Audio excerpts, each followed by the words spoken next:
ඔයාලා හැමෝටම සුබ සන්ධ්‍යාවක්. ඔයාලම එකතු වෙලා ඉන්නේ සෙත් ශ්‍රී ලංකා සමගාමීව සෙත් සබ්‍රා මගින් සංවිධානය කරන ඉන්ට්‍රොඩක්ටරි වෙබිනාර් සීරීස් එකේ 4 වෙනි වැඩසටහනත් එක්කයි. ඉතින් අපි ගිය සතියේ කතා කරා ජියෝඩෙටික් ඇස්ට්‍රොනොමි ගැන. මේ සතියේ අපි කතා කරන්න යන්නේ GIS. එහෙමත් නැත්නම් Geographic Information System ගැන. ඉතින් මේ ගැන කියලා දෙන්න සබරගමුව විශ්වවිද්‍යාලයේ ජියෝමැටික් ෆැකල්ටි එකේ සචිත වීරක්කොඩි අයියා අපිත් එක්ක එකතු වෙලා ඉන්නවා. ඒ වගේම මේ වැඩසටහනේදී ඔයාලට මොනවා හරි ප්‍රශ්නයක් ආවොත් පහළ chat box එකට ඒ ප්‍රශ්න යොමු කරන මෙන් ඉල්ලා සිටිනවා. ඉතින් සචිත අයියේ ඔයාටයි මේ ආරාධනය.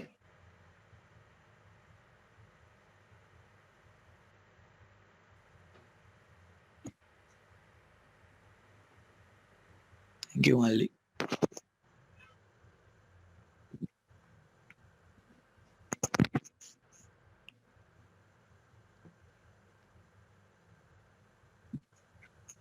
සුබ සන්ධ්‍යාවක් හැමෝටම. අද මම කරන්නේ GIS වල මූලිකම කරුණු ටිකක් ගැන. ඒ කියන්නේ GIS කියන්නේ මොකද්ද? GIS වල තියෙන බේසික්ම දේවල් ටික ඒව ගැන තමයි මම අද කරන්න යන්නේ. මුලින්ම බලමු GIS ඕනේ උනේ ඇයි කියලා. ඇත්තටම GIS ඉස්සල්ලාම ඕනේ උනේ මිනිස්සුන්ට සිතියම් හදාගන්න. ඒ කියන්නේ එතකොට සිතියමක් ඒ කියන්නේ මැප් එකක් කියන්නේ මොකද්ද කියලා බැලුවොත් ඉස්සල්ලාම පොළවේ තියෙන ෆීචර්ස් උයි පොළවේ ඇති වෙන සංසිද්ධි මොකක් හරි ස්කේල් එකකට අනුව ග්‍රැෆිකලි රිප්‍රසන්ට් කරනවා මැප් එකක් පාවිච්චි කරේ. එතකොට මේ මැප් ඉස්සල්ලාම මිනිස්සු ප්‍රාථමික විදිහට තමයි පටන් ගත්තේ. චුට්ට දියුණු වෙලා ඒක පේපර් මැප්ස් කියන්නේ ඒ කියන්නේ කොළවල හදපු මැප්ස් වල ගානට දියුණු වුණා. දැන් ඒක ඩිජිටල් මැප් කියන තත්ත්වයට ඇවිල්ලා තියෙන්නේ. ඔය ඩිජිටල් මැප් කියන දේදී තමයි GIS එන්නේ. මේ පේපර් මැප් එකකුයි ඩිජිටල් මැප් එකයි වෙනස ගත්තාම පේපර් මැප් එක කියන්නේ හැම වෙලෙම 2D මැප් එකක්. ආයේ මේ මැප් එක එකපාරක් හැදුවට පස්සේ ආයෙ අපිට වෙනස් කරන්න බෑ. ආයේ ඒකේ ස්කේල් එකත් ෆික්ස් ස්කේල් එකක් ඉන්නේ. ආයේ වෙනම මැප් එකක් ඇඳලා මිසක් ඒක අපිට වෙනස් කරන්න බෑ. හැබැයි ඩිජිටල් මැප් එකක ඔය කියන ප්‍රශ්න නෑ. ඒක 2D හරි 3D හරි දෙකම වෙන්න පුළුවන්. ඒ මැප් එක අපිට ඕන වෙලාවක වෙනස් කරන්න පුළුවන්, අප්ඩේට් කරන්න පුළුවන්. ආයෙ ස්කේල් එක වෙනස් කරන්න පුළුවන්. ඊට පස්සේ අපි බලමු ඇයි මේ ක්ලාසිකල් අප්‍රෝචස් වලට GIS ආවේ කියලා. අර කියන හේතු සාධක ටිකම තමයි මේකෙදි එක එක සෝසස් වලින් අපිට ගන්න data ඔක්කොම එක තැනකට එකතු කරලා මැප් එකක් හරි මොකක් හරි අවුට්පුට් එකක් හදා ගැනීමේ පහසුකම තියෙනවා GIS තුල. ආයේ ඔයාලා ගොඩක් අය සමහරට දන්නේ නැති coordinate systems ලෝකෙටම පිළිගත් ඒවා එක එක රටවල් වලට පිළිගත් ඒවා විදිහට එක එක විදිහට තියෙනවා. එතකොට අපිට මේ ඕනේ coordinate system එකකින් තියෙන එක තවත් coordinate system එකකට convert කරලා ඒ system එකට අනුව register කරන්න පුළුවන් GIS through. ආයේ මේ maps ඕන එක update කරන්න පුළුවන්. මේ database එකක තියෙන. ආයේ සමහරට කාටෝග්‍රැෆි කරලා තියෙන අය දන්නවා ඇති map එකක් reproduce කරනවා කියන්නේ මොකද්ද කියලා. ඒ කියන්නේ ඒක නැවත නැවත හදන එක. සාමාන්‍යයෙන් paper maps වගේ ඒවා නැවත නැවත හදනවා කියන්නේ සම්පූර්ණයෙන් මුල ඉඳන්ම යන්න ඕනේ. හැබැයි GIS එක ඒ වගේ දෙයක් කරද්දි ඒක අපිට එක විදිහකට ටෙම්ප්ලේට් එකක් තියාගෙන පස්සේ reproduce කරනවා කියන එක ලොකු දෙයක් නෙමෙයි. ආයේ one time maps කියන්නේ මොකක් හරි අපිට එක නිශ්චිත theme එකකට ඕනේ map එකක්. එතකොට අපිට කොච්චර data ගොඩක් තිබුණත් ඒ data වලින් අපිට අවශ්‍ය එක විතරක් extract කරගෙන ඒ වෙලාවට කස්ටමයිස් කරපු මැප් එකක් හදා ගැනීම හැකියාව තියෙනවා GIS. ඊට පස්සේ GIS කියන්නේ මොකද්ද කියලා කතා කරොත් ඉස්සලාම GIS කියන එක හැදිලා තියෙන Geography Information Systems කියන එකයි එකතු වෙලා. Geography කියන්නේ features උයි පොළවේ තියෙන earth surface එකේ තියෙන features උයි earth surface එකේ තියෙන සංසිද්ධි ගැන ස්ටඩි කරන එක තමයි Geography කියන්නේ. ඊපස්සේ ඉන්ෆර්මේෂන් සිස්ටම් එකක් කිව්වම සාමාන්‍යදී data store කරන්න, analyze කරන්න, high data represent කරන්න, data එකෙන් ලබා ගන්න, data edit කරන්න වගේ පාවිච්චි කරන සිස්ටම් එකක් තමයි ඉන්ෆර්මේෂන් සිස්ටම් එක. මේ දෙකම කම්බයින් වෙලා GIS කෙනකේ ඩෙෆිනිෂන් එක අපි ගත්තොත් GIS කියන්නේ ස්පේෂියල් ඩේටා කැප්චර් කරන්න, ඒ කියන්නේ ඒ දත්ත ලබා ගන්න, ස්ටෝර් කරන්න, මැනිපියුලේට් කියන්නේ ඒ ඩේටා එඩිට් කරන්න හරි එකතු කරන්න හරි ඒ ඩේටා වලට වෙනසක් කරන්න, ඒ ඩේටා ඇනලයිස් කරන්නයි ආය ඒ ඩේටා ප්‍රසන්ට් කරන්න. මෙතනදී ස්පේෂියල් ඩේටා කියලා හයිලයිට් වෙලා තියෙන්නේ GIS වලදී අපි ගනුදෙනු කරන්නේ මොකක් හරි ස්පේස් එකේ, කියන්නේ අවකාශයේ මොකක් හරි ලොකේෂන් එකක් තියෙන ඩේටාත් එක්ක. ඒක ඉස්සරහදී කතා කරන්න. මෙතන නිකම්ම ග්‍රැෆිකල් සිස්ටම් එකකුයි GIS උයි අතර වෙනස මොකක්ද කියලා බැලුවොත් ඒක තමයි ලොකුම වෙනස. ඒ කියන්නේ මේ data geo referenced. ඒ කියන්නේ අවකාශයේ මොකක් හරි පිහිටීමකට අනුව ගත්ත දත්ත තමයි තියෙන්නේ. ඒ කියන්නේ නිකන් data එකක් නෙමෙයි, ඒකට පිහිටීමක් තියෙනවා. ආයේ මේකෙදි relational database management system එකක් පාවිච්චි කරනවා. ඒ කියන්නේ මේ හැම දත්තයක් අතරම රිලේෂන් එකක් තියෙන විදිහට තමයි database එක හදලා තියෙන්නේ. ඊට පස්සේ අපිට එක එක විදිහේ data එක එක layers වලට එකතු කරලා අපිට ඕන විදිහට පාවිච්චි කිරීමේ හැකියාව තියෙනවා GIS වල. උදාහරණයක් විදිහට නිකන් ලංකාවේ සිටියමක් ගත්තොත් ඒකේ towns ටික වෙනම layer එකකට, district margins වෙනම layer එකකට වගේ අරගෙන අපිට ඕන වෙලාවට ඒක පාවිච්චි කිරීමේ හැකියාවක් තියෙනවා. ආයේ spatial relationships analyze කරන්න. ඒ කියන්නේ ඕනම විදිහක relationship එකක් analyze කරන්න පුළුවන් GIS through. ඒක තමයි graphical system එකකුයි GIS අතර වෙනස. ඊට පස්සේ GIS වලින් අපිට කරන්න පුළුවන් දේවල් මොනවද කියලා. මූලිකම දේ තමයි GIS වලින් data collect කරලා store කරන්න, organize කරන්නයි distribute කරන්න. ඒ කියන්නේ data collection කියන්නේ අපිට ඕනේ ඔක්කොම data collect කරගෙන store කරලා ඒක පිළිවෙලකට හදා ගන්න පුළුවන්. ආයේ ඒ data අපිට ඕනේ වෙලාවට ගන්නයි, තව කෙනෙකුට පාවිච්චි කරන්නයි distribute කරන්නත් පුළුවන්. ඊට පස්සේ data layers අතර relationship එක හොයන්න explore කරන්න පුළුවන්. ආයේ criteria matching කියන්නේ අපිට අවශ්‍ය criterias දුන්නාම ඒවට match වෙන output එකක් ගන්න පුළුවන් GIS through. ඒ කියන්නේ උදාහරණයක් විදිහට අපිට මොකක් හරි location එකක් ළඟම තියෙන මොකක් හරි දෙයක් හොයන්න ඕන නම් අපිට ඕනේ criteria ටික දාලා ඒකට match වෙන outcomes ටික ගන්න පුළුවන්. ඊට පස්සේ scenario situation testing කියන්නේ මොකක් හරි situation එකක් model කරලා ඒක ඒ අවස්ථාවේ මේ limitations ඇතුලේ වුණොත් ඒකෙන් ඇතිවන බලපෑම මොකක්ද වගේ එකක් ටෙස්ට් කරන්න GIS පාවිච්චි කරන්න. ආයේ GIS පාවිච්චි කරනවා තවත් මොකක් හරි analysis එක data handle කරන්න. ඒ කියන්නේ database එක විදිහට. aids visualization කියන්නේ මොකක් හරි කෙනෙකුට ලේසියෙන් තේරෙන විදිහට data visualize කරන්න GIS පාවිච්චි කරනවා. ඊට පස්සේ GIS වල functions. GIS වල functions කියන්නේ data assembly කියන්නේ data collect කරන එක, data storage කියන්නේ ගබඩා කරන එක. ඊට පස්සේ data analysis and manipulation. ඒ කියන්නේ ඕනෙම analysis එකක් හරි data වලට කරන ඕනෙම edit එකක් හරි අලුතෙන් add කරන එකක් හරි ඒ ටික. spatial data output කියන්නේ මේක map එකක් විදිහට හරි image එකක් විදිහට හරි table එකක් විදිහට හරි වෙන result එකක් විදිහට හරි output කරන එක තමයි spatial data output එක. ඒ කියන්නේ මේ හතර තමයි මොන දේ වුණත් basically GIS එකක් ඇතුලේ වෙන්නේ. ඊට පස්සේ GIS process එකේදී වෙන්නේ සාමාන්‍යයෙන් ඕනෙම තැනක තියෙන විදිහ process එකක් තමයි GIS process එකක්. ඉස්සෙල්ලාම ඒ කියන්නේ GIS use කරන්න ඕනේ problem එක define කරන්න. ඊට පස්සේ problem එක define කරලා ඒ problem එකට හේතු වෙන්න පුළුවන් criterias අපි හොයාගෙන ඒවා define කරන්න ඕනේ. ඒ වගේ impact එක කොහොමද කියලා අපි වෙනම ඒක research through හරි කොහොම හරි define කරගන්න. ඊට පස්සේ අපි databases හරි ඒකට ඕනේ අනිත් data හරි ඒ ඔක්කොම collect කරගෙන import කරගන්න ඕනේ. ඊට පස්සේ ඒ analysis එක කරලා අපිට output එකක් ගත්තට පස්සේ අපි decide කරන්න ඕනේ ඒ output එකෙන් ආවේ අපිට ඕනේ දේද හරි දේද කියලා. ඒක හරි විදිහ දේ කියන්නේ අපිට හරි දේ නෙවෙයි නම් output එක විදිහට ඇවිල්ලා තියෙන්නේ. ආයේ අපේ criteria වෙනස් කරගෙන මේකම කරලා බලන්න. ඒක තමයි cycle එකක් විදිහට process එක දාලා තියෙන්නේ. ඊට පස්සේ GIS වලින්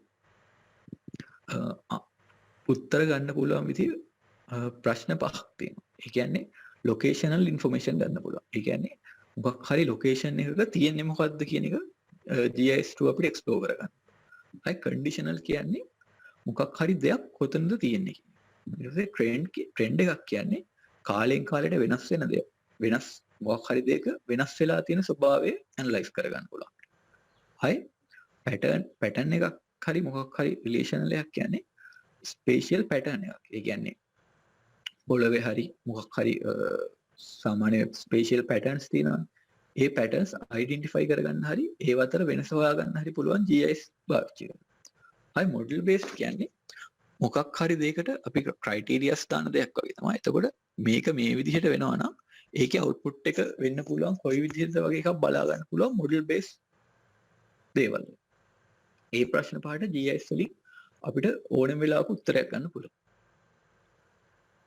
ඊට පස්සේ GIS වල කම්පෝනන්ට්ස් ගැන බේසික් කම්පෝනන්ට්ස් ගැන කතා කරාම මෙතන කම්පියුටර් සිස්ටම් එකක් කියන්නේ සාමාන්‍යයෙන් අපි පාවිච්චි කරන හાર્ඩ්වෙයාර් සහ අනිත් දේවල්.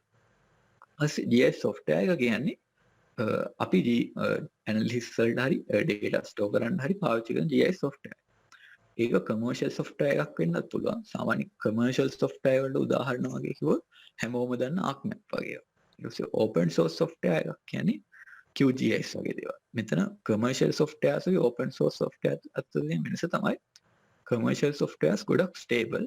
හැබැයි open source softwares අපිට ඕන විදිහට කස්ටමයිස් කරගෙන අපේ අවශ්‍යතාවය අනුව පාවිච්චි කරන්න පුළුවන්. ඊට පස්සේ මෙතන brainware කියන්නේ ඇත්තටම මෙතන අපිට මේ ෆන්ක්ෂන් එක කරන්න තියෙන purpose එක තමයි brainware කියන්නේ. infrastructure තමයි මෙතන human and other things අයිති වෙන්නේ. ඊට පස්සේ GIS වල basically ගත්තාම data types දෙකක් තියෙනවා data store කරද්දී. ඒ store කරන්නේ spatial data attribute data විදියට. spatial data එක කියන්නේ කෙලින්ම location එකට අදාළව අපි ගන්න information එක. ඊට පස්සේ attribute data එක කියන්නේ ඒ අදාළ spatial data එකේ describe කරන්න පාවිච්චි කරන characteristics වල එකතුව තමයි attribute data කියන්නේ. ඊට පස්සේ මේ අපි එකතු කරගන්න spatial data අපි මොඩල් දෙකකින් එකතු කරගන්න පුළුවන් database එකට. ඒක තමයි vector data model එකයි raster data model එකයි. vector data model එකදී data represent කරන්නේ ඛණ්ඩාංක තලයක තියෙන points විදිහට. ඒ කියන්නේ අපි හිතුවත් point එක ගන්න ඒක නිකම්ම අපි xy ඛණ්ඩාංක තලයේ xyz ඛණ්ඩාංක තලයේ නිකම්ම ලකුණු කරන point එක. line එකක් නම් point දෙකක් අතර තියෙන දුරක් තමයි line එකක් විදිහට පාවිච්චි කරන්නේ. එතකොට point තුනක් හරි ඊට වැඩි ගාණක් හරි ටිකකින් cover වෙන area එකක් තමයි polygon feature එකක් විදිහට අපි use කරන්නේ. එතකොට මේ මෙතන මේ data model එකේ point කියන්නේ simplest element එක. ඒකේ dimension එක 0. line කියන්නේ one dimension ඒක two connected points. ඊට පස්සේ polygon එක කියන්නේ set of connected lines with dimension of 2. ඊට පස්සේ මේ vector data model එක අපිට ආයේ categories දෙකකට කඩන්න පුළුවන්. spaghetti data model එකයි topological data model එක. මෙතන spaghetti data model එකේ අපි data store කරන්නේ නිකන් xy coordinate එකේ plot කරන විදියට. හැබැයි topological data model එකදී එහෙම නෙවෙයි. අපි ඒක plot කරන විදියට කරාට ඒ data අපි plot කරන features අතර relationship එකක් establish වෙන විදියට තමයි store කරන්නේ. එතකොට මෙතනදී ගත්තාම spaghetti data model එක හරිම simple. ආයේ ඒක ගොඩක් කාර්යක්ෂමයි operations වල. හැබැයි topological data model එක ඒක ටිකක් complex. ඒ වුණාට network analysis වගේ දේවල් වලදී ගොඩක්ම පාවිච්චි වෙන්නේ topological data model එක.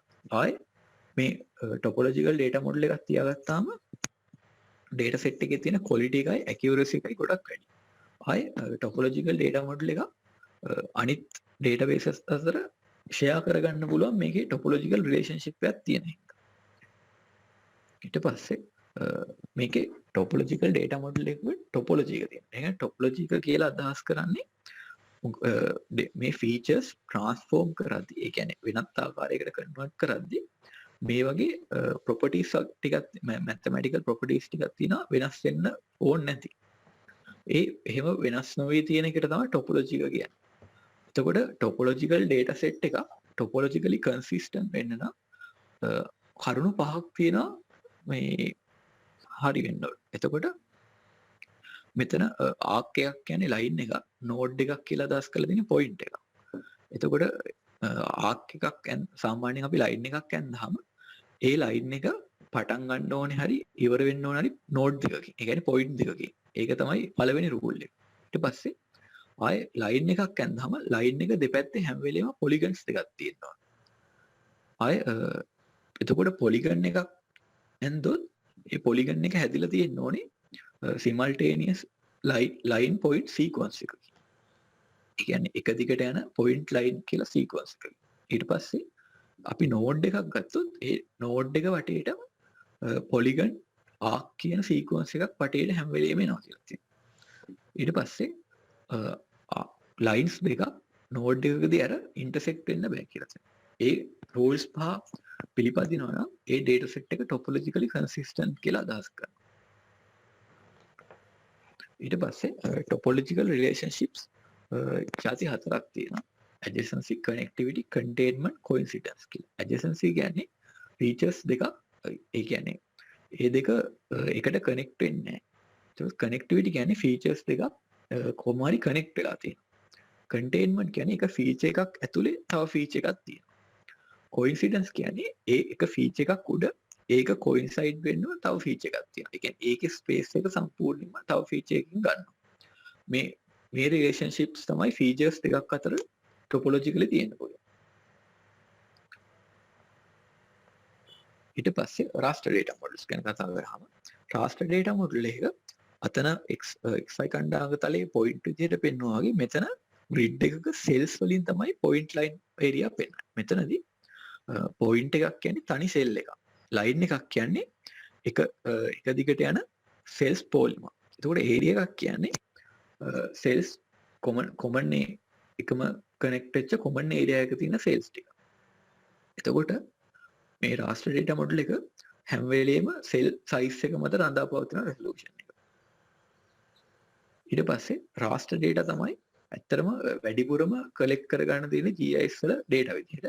ඒ කියන්නේ satellite images, DIMS, ortho photos, digital raster graphics, graphic files වගේ දේවල්. ඒවා තමයි ගොඩක් common විදිහට අපිට collect කරගන්න තියෙන්නේ. ඒක තමයි raster data වැඩිපුර පාවිච්චි වෙන GIS වල. ඊට පස්සේ අපි vector data පාවිච්චි කරන එකේ advantages කතා කරොත් මේකේ raster data වලට වඩා හරිම compact data structure එකක් තමයි තියෙන්නේ. ආයි visualization වලදී හරිම clear. ඒ කියන්නේ sharp. අනික අරකේ වගේ cell value නැතුව cells නැතුව points වලින් පෙන්නන හින්දා මේ data හරිම accurate. ආයි topology එක තියාගන්න පුළුවන් හින්දා vector data වල අපිට network data sets වගේවා හදාගන්න හරිම ලේසි vector data වල. vector data වල තියෙන අවාසි තමයි කියන්නේ මේක ටිකක් storage capacity එක වැඩි vector data වල. ආයි මේක analysis කරද්දී ටිකක් complex හින්දා efficiency එක අඩු වෙනවා. ආයි මේකෙදි continuous data represent කරන්න අමාරුයි. continuous data කියන්නේ නිකන් rainfall data වගේ අර අපි සම්පූර්ණ area එකක් cover වෙන්නම data දාන්න මේ represent කරන්න ඕනේ වගේ දේවල් වලදී පෙන්නනවා නම් ඒ වගේ data පෙන්වන්න මේකේ effective මදි. ඒ කියන්නේ හැමතැනම points පෙන්වන එක අමාරුයි. ඊට පස්සේ මේ data structure එක complex. ඒක හින්දා operations වලදී මේ පොඩ්ඩක් speed එක අඩුයි. ඊපස්සේ raster data වල තියෙන වාසි කතා කරොත් මේ data storage කරන්න ලේසි, performance වලදී හරිම quick. හැබැයි ඒක depend වෙනවා අපේ use කරන image හරි satellite images හරි මත.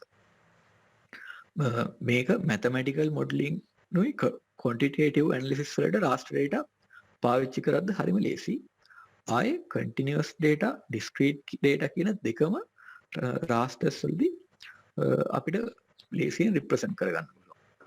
ඊට පස්සේ මේවා ගොඩක් compatible අපිට තියෙන sources එක්ක.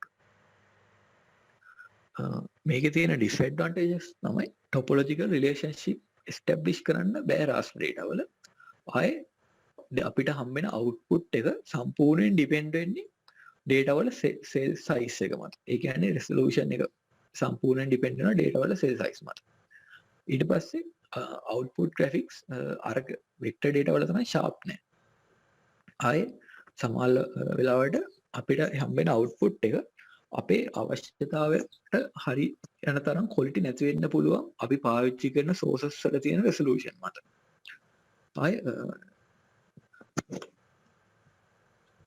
network analysis වගේ දේවල් වල මේ raster data පාවිච්චි කරන්න බෑ. අනිත් තවත් හේතුවක් තමයි raster data වල හරියටම exact location එකේ තියෙන attributes නෙමෙයි cells වලින් පෙන්නන හින්දා ඒ පෙන්නන දේවල් පොඩ්ඩක් වෙනස් වෙන්න පුළුවන්. ඊට පස්සේ මේ හැම දෙයක්ම ස්ටෝර් කරන GIS database ගැන කතා කරලා මේ database එක GIS වල database ඇත්තටම පාවිච්චි වෙන්නේ attribute data ස්ටෝර් කරන්න. මෙතනදී ඒ attribute data ස්ටෝර් කරන table එකට අපි කියන්නේ feature attribute table එකක් කියලා. එතකොට මේ feature attribute table එකේ rows columns වලින් rows කියන්නේ තියෙන හැම row එකකින්ම පෙන්වන එකට කියන්නේ අපි record එකක් කියලා. හැම column එකම field එකක්. එතකොට එක එක characteristics පෙන්වන්නේ field වලින්. ඊට පස්සේ GIS databases types තියෙනවා 4ක්. එතකොට flat file database එකක් කියන්නේ මුළු ඔක්කොම record ටික එක table එකක දාලා සම්පූර්ණ table එකක් තියෙනවා. ඊට පස්සේ hierarchical database එකක් කියන්නේ අපේ data තියෙන attribute data එක එක levels වලට කඩලා one to many relationship එකක් හැදෙන විදිහට level by level data store කරන එක. network database එකකදී වෙන්නේ tables ගොඩක් තියෙන tables අතර interconnection එකක් තියෙන විදිහට තමයි store කරන්නේ. relational database එකකදී key field එකක් තියාගෙන ඒ field එකට අනුව තමයි tables අතර relationship එකක් establish කරලා data store කරන්නේ. ඊට පස්සේ attribute data types කියන්නේ අපිට types දෙකකට අඳුර ගන්න පුළුවන්. ඒ කියන්නේ attribute data වල data type එක. data type එක කියන්නේ අපි ඒක store කරන්නේ character එකක් විදිහටද, integer එකක් විදිහටද, short විදිහටද, date එකක් විදිහටද වගේ ඒ data type එක. ආයේ ඒක categorize කරන්න පුළුවන් තව විදිහකට ඒ කියන්නේ measurement scale එක. මෙතන measurement scale එකේදී nominal data, ordinal data කියන්නේ characters හරි strings හරි store කරන විදිය. interval data, ratio data කියන්නේ numerical values store කරන විදිය. මෙතන nominal data කියන්නේ නිකම්ම මොනවා හරි strings හරි characters හරි store කරනවා. ordinal data කියන්නේ එක order එකක් ඇතුව store කරන එක. interval data, ratio data වලයි හෙලින්ම අපි ගන්න numerical values interval විදිහට හරි ratios විදිහට හරි store කරන එක. ඊට පස්සේ GIS වල data collection වලදී අපිට ඒක වෙනම විදිහකට තමයි කරන්න ඕනේ. කියන්නේ සාමාන්‍යයෙන් මුලින්ම plan කරන්න ඕනේ අපිට ඕනේ data මොනවද ඒවා collect කරගන්නේ කොහෙන්ද කියලා. ඒ කියන්නේ criterias වලට හරියන්න plan කරගන්න. ඊට පස්සේ preparation කියන්නේ ඒ data collect කරගන්න විදි ටික හොයාගෙන prepare වෙනවා. සාමාන්‍යයෙන් ගොඩක් data අපිට නිකම්ම හොයාගන්න අමාරුයි. ඊට පස්සේ digitizing and transfer කියන්නේ ඒ data අපි extract කරගන්න හරි සාමාන්‍ය raster තියෙන එකක් vector විදිහට ඕන එක digitize කරගන්න හරි ඒක කොහෙන් හරි තියෙන තැනකින් ගන්න එකට. editing and improvement කියන්නේ ඒ ගන්න data අපිට ඒ විදිහටම පාවිච්චි කරන්න බෑ. එක එක දේවල් කරලා සමහරට ඒ data වැඩි තියෙනවට වඩා වැඩි වෙන්න පුළුවන්, අඩු වෙන්න පුළුවන්. ඒ ඔක්කොම edit හරි improve හරි කරන්න ඕන. ඊට පස්සේ evaluation කියන්නේ ඒ data වල quality එක evaluate කරනවා. එතකොට අපිට ඒක හරියන quality එකෙන් තියෙනවා නම් අපිට ඒක පාවිච්චි කරන්න පුළුවන්. ඒක හරියන quality එකෙන් නැත්නම් ආයේ මේ cycle එක ගිහිල්ලා data collect කරගන්න පුළුවන්. ඊට පස්සේ data capture කරගද්දී අපිට විදි දෙකකට data capture කරගන්න පුළුවන්. primary data collection හරි secondary data collection. primary data collection එකේදී අපි වෙන්නේ අපි user direct involve වෙලා data collect කරනවා. එතනදී raster data කියන ඒවා අපිට remote sensing කියන methods වලින් හරි digital aerial photographs වලින් හරි collect කරගන්න පුළුවන්. vector data surveying කරලා හරි GPS observations කරලා හරි collect කරගන්න පුළුවන්. හැබැයි secondary data කියන්නේ අපි direct involve වෙන්නේ නැතුව කවුරු හරි third party එකක් වෙන purpose එකක් සඳහා ගත්ත එකක් හරි මොකක් හරි ගත්ත data ටිකකින් අපිට ඕන ටික extract කරගන්න එක තමයි secondary data collection කියන්නේ. එතනදී කලින් ගත්ත map scan කරලා satellite images scan කරලා අපිට raster data ගන්න පුළුවන්. vector data ගද්දි digitize කරලා හරි vectorize කරලා හරි photogrammetry methods පාවිච්චි කරලා හරි අපිට data collect කරගන්න පුළුවන්. මෙතනදී GIS වලදී වැඩිපුරම පාවිච්චි කරන දේ තමයි digitizing කියන්නේ. digitizing කියන්නේ raster data එක ඒක උඩ අපි trace කරනවා lines හරි points හරි polygons හරි. එතකොට එතනදී වෙන්නේ ඒ raster data එක vector data එකක් විදිහට අපි convert කරගන්න එක. ඇත්තටම convert කරනවා නෙවෙයි ඒගොල්ලෝ trace කරලා අපිට ඕනේ features ටික extract කරගන්න. ඊට පස්සේ geometric transformation එකේදී අපිට ඉස්සෙල්ලාම coordinate system එකකින් තවත් coordinate system එකකට GIS වලදී data convert කරගන්න පුළුවන් කියලා. එතකොට අපිට මේක කරන්න පුළුවන් විදි පහක් තියෙනවා. ඒ කියන්නේ එතකොට පළවෙනි එක තමයි equatorial transformation. එතනදී ඕනෙම දෙයක shape එකයි size එකයි දෙකම preserve කරලා තමයි transform වෙන්නේ. ඊට පස්සේ simulative transformation කියන එකේදී shape එක විතරයි preserve වෙන්නේ. size එක preserve වෙන්නේ නැහැ. affine transformation එකේදී angle distortion එකක් තියාගන්න පුළුවන්. හැබැයි parallelism තියාගන්න ඕනේ තියෙන features අතර. ඊට පස්සේ projective transformation එකේදී angle length හැම එකටම distortion එකකට ඉඩ දෙනවා. topological transformation එකේදී අපි shape එක preserve කරන්න ඕනේ. හැබැයි topological properties preserve කරගෙන transform කරන්න. ඔය කියන හැම විදිහම transformation GIS වලදී පාවිච්චි කරනවා. ඒ වුණාට වැඩිපුරම ඔය equatorial transformation තමයි ගොඩක්ම පාවිච්චි කරන්නේ. ඊට පස්සේ අපි සාමාන්‍යයෙන් analysis වලදී basicම attribute table එක කරන්න පුළුවන් basicම analysis ගැන කතා කරොත් අපිට data retrieve කරන්න. ඒ කියන්නේ තියෙන data ගන්න. පාවිච්චි කරන්න පුළුවන් tables attributes වලින් attributive queries කියන එක. එතකොට නිකම්ම layout එකේ නම් අපිට spatial queries analyze geometry කියන functions පාවිච්චි කරන්න පුළුවන්. ඊට පස්සේ අපිට data combine කරන්න ඕන නම් attribute table එකේ නම් join aggregation union කියන එක පාවිච්චි කරන්න පුළුවන්. එතකොට නිකම්ම layout එක නම් intersection spatial aggregation කියන එක. ආයි data reduce කරන්න. ඒ කියන්නේ අපිට data redundancy කියන්නේ එකම data එක ආය ඇවිල්ලා තියෙනවා වගේ දෙයක් තියෙනවා නම් අපිට ඒ data merge කරන්න පුළුවන් ඕනෙම දෙකෙන් ඕනෙම විදිහට. ඊට පස්සේ අලුත් features හදද්දී digitize කරන්න පුළුවන් buffering ආය build area වගේ functions වලින් අලුතින් data හදන්න පුළුවන්. ඊට පස්සේ attributes එක වැඩ කරද්දී attributive queries ඉස්සෙල්ලත් කිව්වේ ඒ කියන්නේ attributive query එක පාවිච්චි කරන්නේ අපිට ඕනේ criterias ටිකක් දීලා අපිට ඕනේ data ටික විතරක් extract කරගන්න. එතකොට මේක graphical interface එකේ හරි attribute table එකේ හරි දෙකෙන් ඕන එකකදී අපිට කරන්න පුළුවන්. ඊට පස්සේ attribute join කියන්නේ attribute tables දෙක අපිට join කරගන්න පුළුවන්. එතකොට join කරගත්තාම මේ table දෙකම එක table එකක් විදිහට තමයි අපිට එන්නේ. ඒ කියන්නේ අපිට ඕනේ data තැන් දෙකකදී collect වෙලා තියෙනවා නම් දෙවිදිහකට මේ දෙකේම තියෙන common column එකක් පාවිච්චි කරලා අපිට table දෙක join කරගන්න පුළුවන්. එතකොට අපිට මේ data ඔක්කොම එක තැනක represent කරන්න අවශ්‍යතාවයක් තියෙනවා table දෙක join කරගන්න. ඊට පස්සේ relate කියන්නේ table දෙක join කරන්නේ හැබැයි common key එකකින් table දෙකේ තියෙන ඒවා අපිට අනිත් table එක through බලා ගන්න පුළුවන්. එතකොට මේකෙදි table දෙක join වෙලා නැහැ හැබැයි අර data ඔක්කොම එකිනෙකට relate වෙලා තියෙනවා. aggregation කියන්නේ common attributes පාවිච්චි කරලා relationship එක one to one වෙන්න reduce කරනවා. ඒ කියන්නේ වැඩිපුර data අයින් වෙනවා එතන. merge කියන්නේ ඒ තනදිත් common attributes පාවිච්චි කරලා same attribute තියෙන features merge කරනවා. ඊට පස්සේ GIS වලදී තියෙන තවත් function එකක් තමයි neighborhood functions කියන්නේ. neighborhood functions කියනවා පාවිච්චි කරන්නේ මොකක් හරි location එකක ඉඳලා ඒ අවට තියෙන ඒ වගේ characteristics අපිට ඕන විදිහට මේ තියනවාද කියලා බලා ගන්නයි ඒ අවශ්‍ය area තෝරගන්න ඒ වගේ දේවල් වලට තමයි neighborhood functions පාවිච්චි කරන්නේ.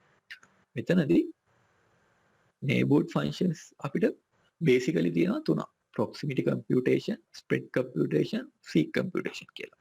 proximity computation කියන්නේ ළඟම තියෙන දේවල් බලා ගන්න පුළුවන් කියලා. එතකොට proximity computation එකේදී අපිට තියෙනවා buffer generation, Bayesian polygon කියලා. මෙතනදී proximity computation එකදී buffer එකක් raster vector දෙකටම අපිට හදන්න පුළුවන්. හැබැයි Bayesian polygon එකක් හදන්න පුළුවන් vector data වලට විතරයි. high spread computation, seek computation කියන්නේ continuous data එක්ක වැඩ කරන functions ටික. ඒක හින්දා ඒවා දෙක rasters එක්ක විතරයි compatible වෙන්නේ. ඊට පස්සේ buffer generation වලදී අපිට buffers හදාගන්න පුළුවන්. ඕනනම් point එකක් වටේ buffers හදාගන්න පුළුවන්.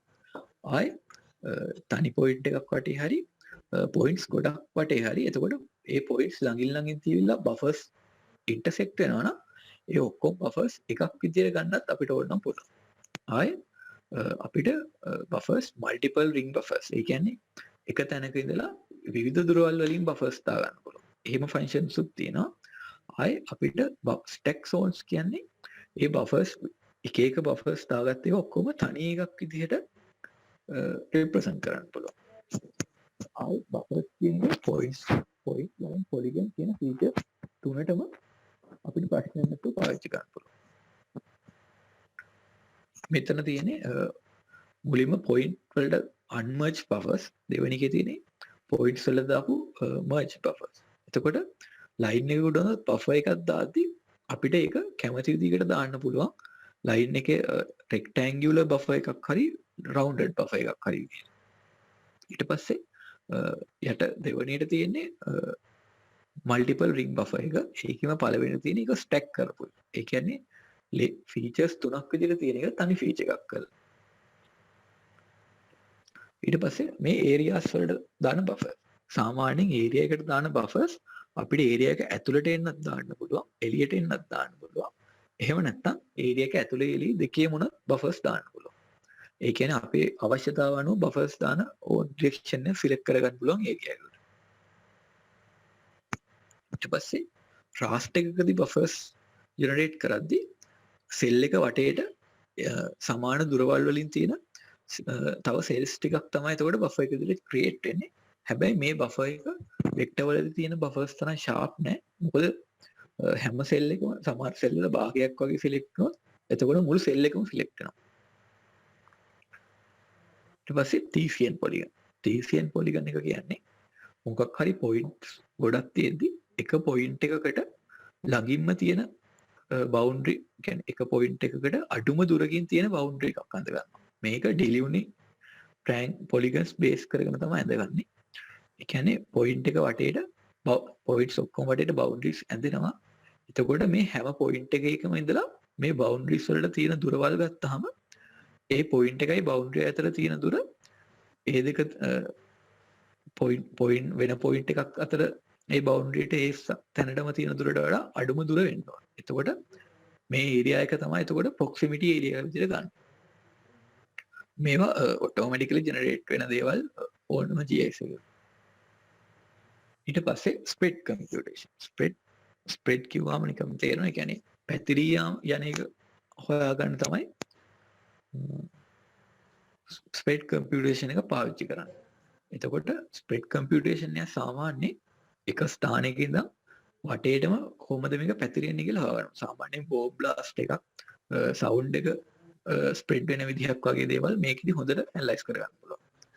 මේ spread computation වලදී අපිට target location එකක් බලලා වුණත් කරගන්න පුළුවන්. නැත්නම් වටේ තියෙන target locations ගොඩකට මේක spread වෙන්නේ කොහොමද කියලා හොයාගන්නත් පුළුවන්. එතකොට spread computation වලදී අපි resistant raster එකක් පාවිච්චි කරනවා. ඒ කියන්නේ මෙතන කලින් රූපේ තිබුණා මොකක් හරි obstacles තියෙනවා නම් spread වෙන එක අඩු වෙනවා. ඒ ඔක්කොම resistant raster එකේ තමයි spread වෙන එකට තියෙන obstacles දාන්නේ. එතකොට අපිට compute කරන්න පුළුවන් මේක spread වෙන්නේ කොහොමද කියලා model කරන්න පුළුවන් ඕනම දෙයක්. එතකොට seek computation ගැන කතා කරාම seek computation එකේදී අපි හොයන්නේ spread වෙන එකක්ම තමයි. හැබැයි down flow එකට ගලාගෙන යන දෙයක් විහිදෙන හැටි. ඒ කියන්නේ සාමාන්‍යයෙන් වතුර වගේ දෙයක් උඩක ඉඳන් කොහොමද යන්නේ වගේ එකක් තමයි seek computation එකේදී compute කරන්නේ. එතකොට අපිට rainfall එක හරි මොකක් හරි දෙයක් ඩවුන් හිල් වෙන එක තමයි සීක් කම්පියුටේෂන් එකේදී අපි බලන්නේ. එතකොට ඒකෙදි අපිට ඒකෙදි රෙසිස්ටන්ට් ලේයරයි තව ඩේටා ලේයරයි තියෙනවා. එතකොට මේතරනදී අපිට පෙන්වන්නේ මොකක් හරි පාත් එකක් කලාගෙන යන හොඳම පාත් එක වගේ. එතකොට රෙසිස්ටන්ස් අඩුම තියෙන පාත් එකේ තමයි කලාගෙන යන්නේ. මේ වගේ දේවල් අපිට සාමාන්‍යයෙන් රේන් වෝටර් කියන්නේ ෆ්ලඩ් මොනිටරින් වගේ දේවල් වලදී පාවිච්චි කරනවා. ඊට පස්සේ මම කතා කරන්න යන්නේ අපි GIS වලදී පාවිච්චි කරන Earth එක පෙන්වන්න Earth එකේ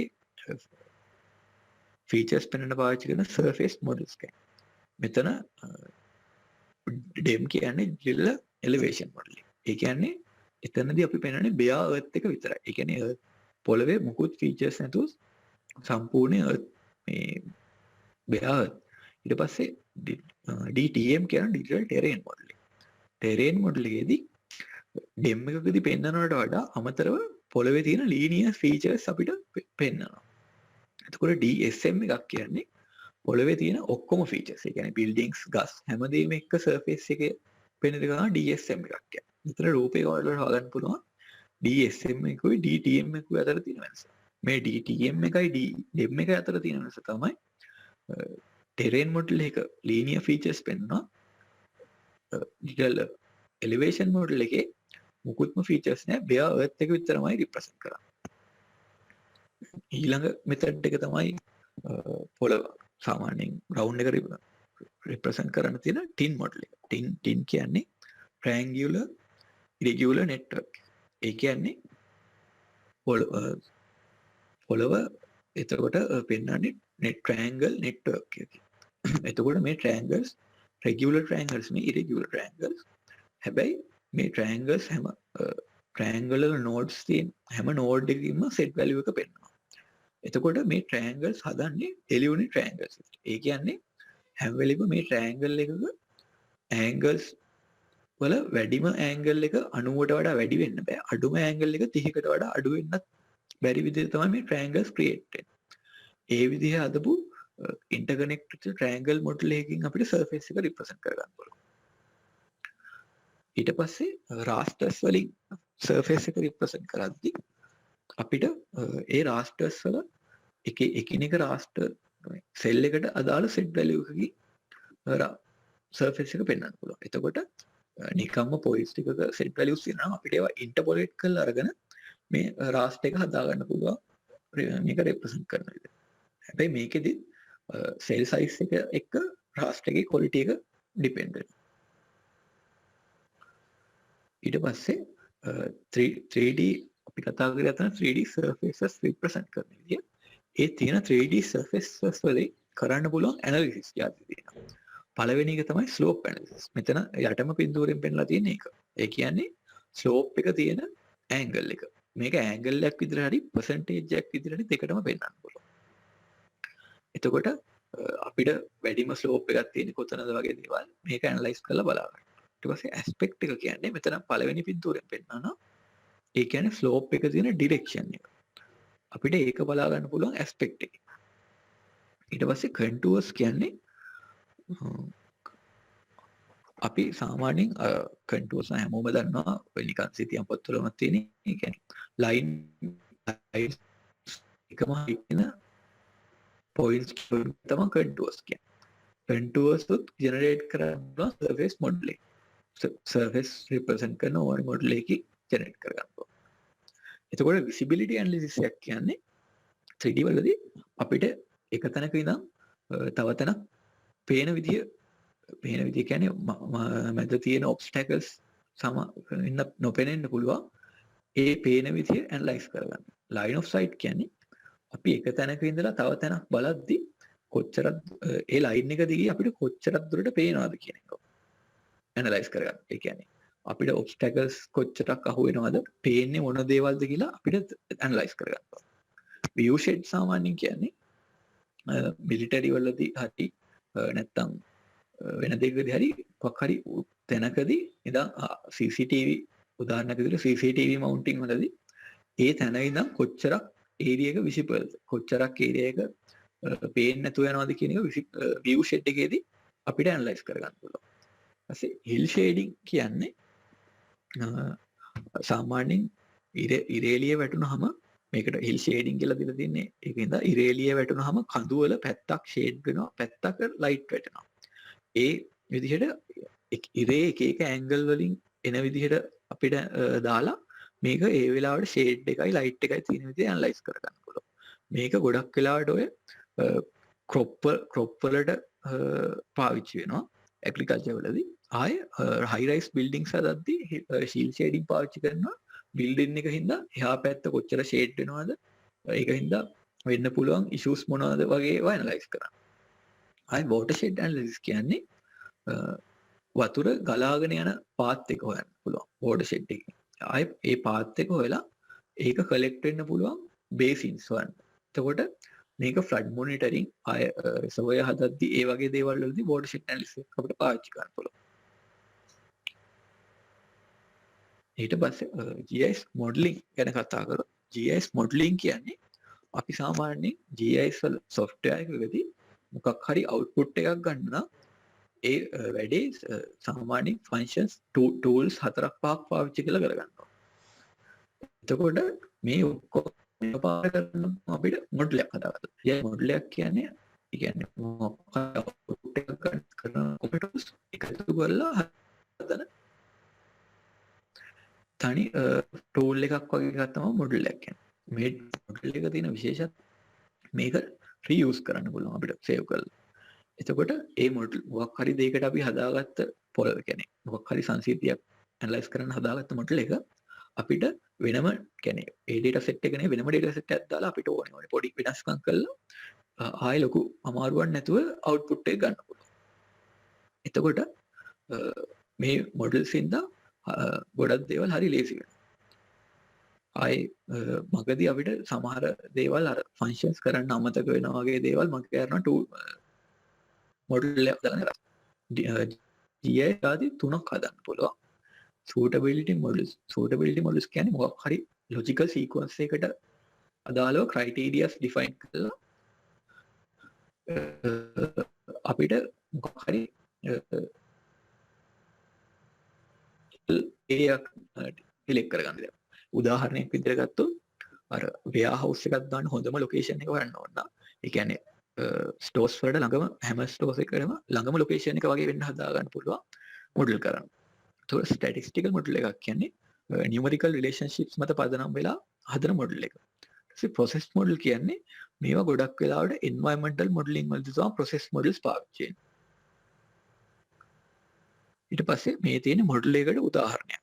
මේක සාමාන්‍යයෙන් අපිට ටූල්ස් ගොඩක් පාවිච්චි කරලා කරන්න යන ගොඩක් ටූල්ස් අරා කියලා කරන්න ඕන වැඩ. මෙතන තියෙන්නේ ඇමරිකාවල එක ටවුන් එකක ක්‍රයිම් ඩොමෙස්ටික් වයලන්ස් කියන ක්‍රයිම් එක වැඩිම වෙන පැති අඳුර ගන්න කරපු මොඩල් එකක් මේක. මේක වෙන වෙනම කරා නම් ටිකක් වෙලා යන වැඩක්. හැබැයි මේ data set මේ මොඩල් එකටම වෙන රටක data set එකක් දාලා පොඩි edits ටිකක් කරලා අපිට ඒ අදාළ output එකම ගන්න පුළුවන්. ඊට පස්සේ GIS දැන් ඇත්තටම තිබුණට වඩා ගොඩක් ඇඩ්වාන්ස් වෙලා තියෙනවා. ඒ ඇඩ්වාන්ස් වෙන්න බලපාපු ප්‍රධානම දේවල් ටිකක් තමයි real time data, real consumer facing information, artificial intelligence කියන දේ. real time data කියන්නේ දැන් GIS එක big data වගේ දේවල් ගොඩක්ම එකතු වෙලා තියෙනවා. ඒ සමහර දේවල් කියන්නේ real time analysis වලදී පාවිච්චි කරන්න පුළුවන්. ආයි artificial intelligence කියන්නේ ගොඩක්ම central servers වල artificial intelligence එක්ක GIS analysis වෙනවා. ආයි web GIS කියන. web GIS කියන එක develop වුණත් එක්කම කියන්නේ අපි ගාව තියෙන computers වල processing power එක මදි වුණාට අපිට web server එකක් through ඕන දෙයක් කරගන්න පුළුවන් හැකියාව හම්බෙලා තියෙනවා. එතනදී අනික අපිට access කරන්න ගොඩක් අමාරු tools වගේ දේවල් වලට access කරන්න පුළුවන් web GIS වල. ඊට පස්සේ මම අන්තිමට කතා කරන්න කැමති දැනට ලෝකේ තියෙන GIS applications බොහොම ටිකක් ගැන. මෙතන තියෙන්නේ සාමාන්‍යයෙන් engineering survey geology වගේ දේවල් වලට GIS කොහොමද පාවිච්චි වුණා. ආයේ architecture astronomy වගේ දේවල් වලට දැන් ගොඩක්ම පාවිච්චි කරනවා. ඇග්‍රිකල්චර් වගේම තව ඇනලිසිස් කරන ගොඩක් දේවල් වලට පාවිච්චි කරනවා. මේකේ සාමාන්‍යයෙන් ගොඩක් අය නොහිතන දේවල් තුන කියන්නේ ගේමින් වගේ දේවල් වලද GIS පාවිච්චි කරනවා දැන් ඉස්සරට වඩා ගොඩක්. මම ඔයාලට ලින්ක් එකක් දාන්නම්. ඒකේ GIS applications වෙන්නේ කියන්නේ දැනට පාවිච්චි කරන ගොඩක් applications වල විස්තර තියෙනවා. මම ඒක chat එකට දාන්නම්. thank you. ඔයාලට ප්‍රශ්න තියෙනවා නම් අහන්න.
ප්‍රශ්න තියෙනවා ඉන්නවනම් chat එකට ප්‍රශ්න දාන්න.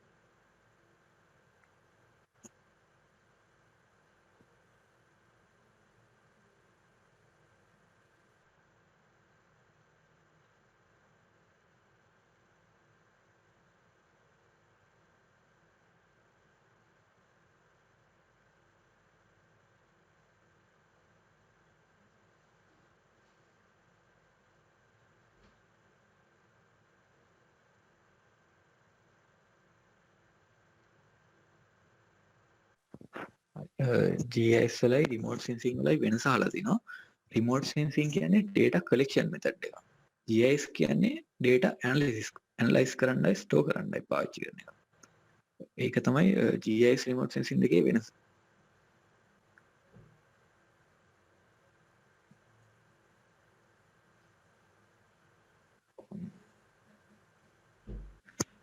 agriculture sector එකේ GIS පාවිච්චි වෙනවා crop monitoring වලදී.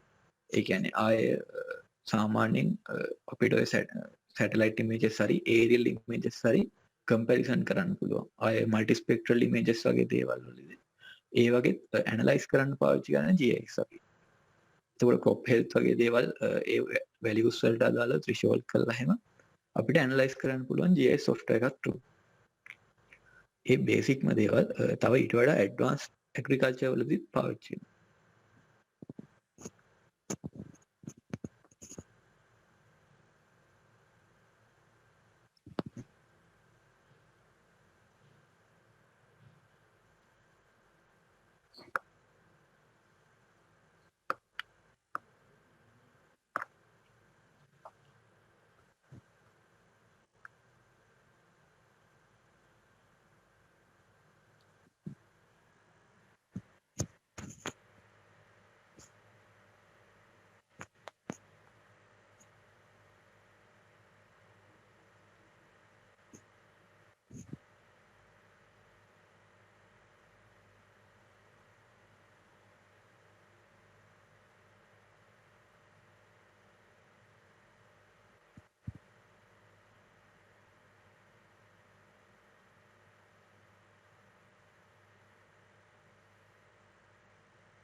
ජියෝලොජි වලදී GIS පාවිච්චි වෙන විදිහ තමයි ගොඩක්ම අතන මං ඉස්සෙල්ලා කිව්වා ස්පේෂියල් පැටර්න්ස් ඇනලයිස් කරන්න පාවිච්චි කරනවා. ඒ වගේ දේවල් වලදී ආය ට්‍රෙන්ඩ් ඇනලිසිස්. ඒ කියන්නේ කාලයත් එක්ක වෙනස් වෙලා තියෙන විදිහ. ඒ වගේ දේවල් ඇනලයිස් කරන්න GIS ජියෝලොජි වලදී පාවිච්චි කරනවා.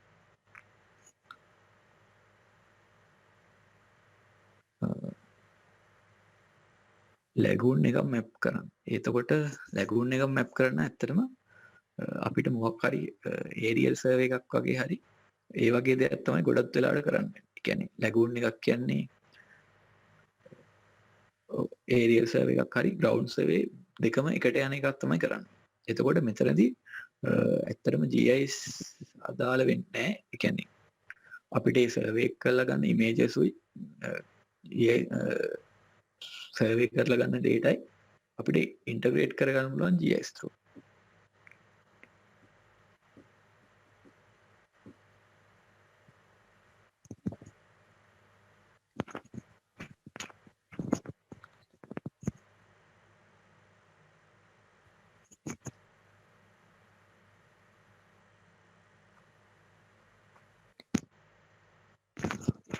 ලැගූන් සර්වේ කරන එක ගැන හයිඩ්‍රෝග්‍රැෆික් සර්වේ කරද්දී ඔයාලට පැහැදිලි විස්තරයක් දෙයි ඒගොල්ලෝ.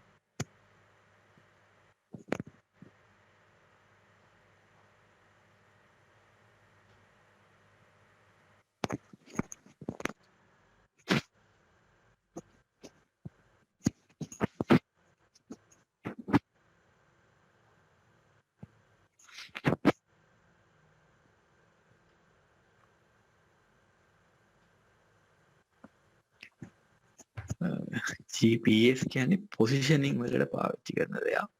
GIS කියන්නේ ආයෙත් රිමෝට් සෙන්සිනුයි GIS වගේ තමයි. GPS පාවිච්චි කරන්නේ data collect කරගන්න. GIS පාවිච්චි කරන්නේ collect කරගත්ත data වලට value එකක් දීලා analyze කරන්න.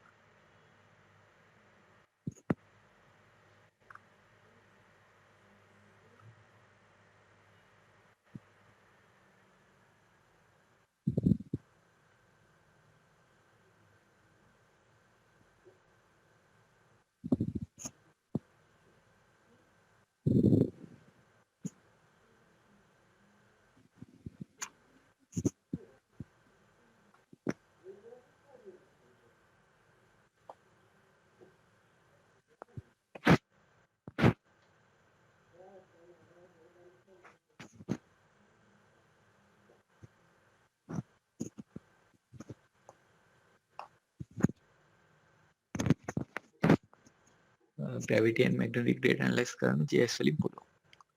ඒ කියන්නේ අපි gravity meter එකකින් හරි මොකකින් හරි ගන්න data ඒ කියන්නේ එතන මුල්ම ඇනලිසිස් එක ඒ කියන්නේ මුල්ම processing ටික නෙමෙයි ගන්න final data analyze කරන්න පුළුවන් GIS වලින්.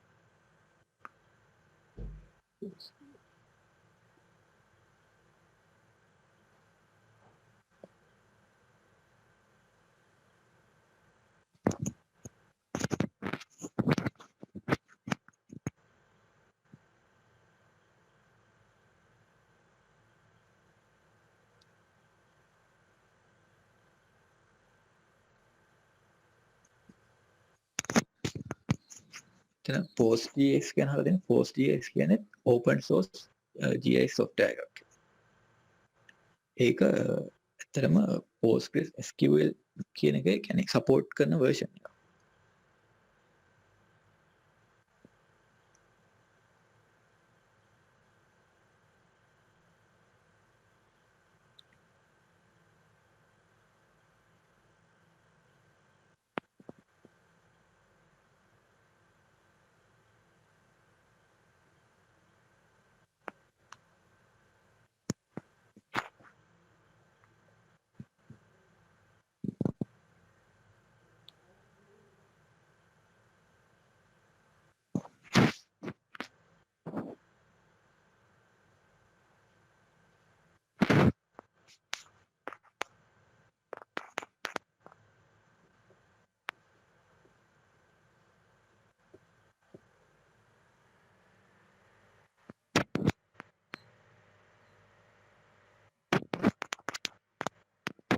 Gravity data magnetic data collect කරන්න තියෙන මෙතඩ් එක තමයි ග්‍රැවිටි මීටර් එක.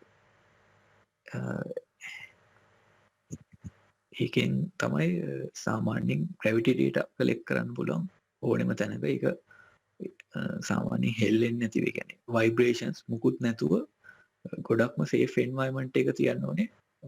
වටෙන් පිටින් එන ඔබ්ස්ටැකල්ස් මුකුත් නැති තැනක තියලා තමයි ග්‍රැවිටි ඩේටා කලෙක්ට් කරන්නේ.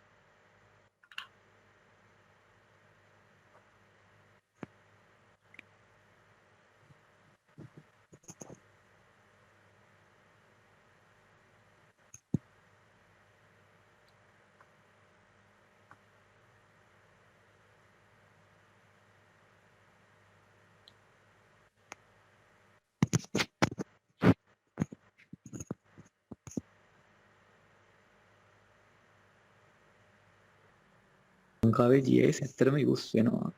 හැබැයි ඒක ගොඩක්ම ජියෝග්‍රැෆි වගේ ෆීල්ඩ්ස් වල තමයි යූස් වෙන්නේ දැනට නම්.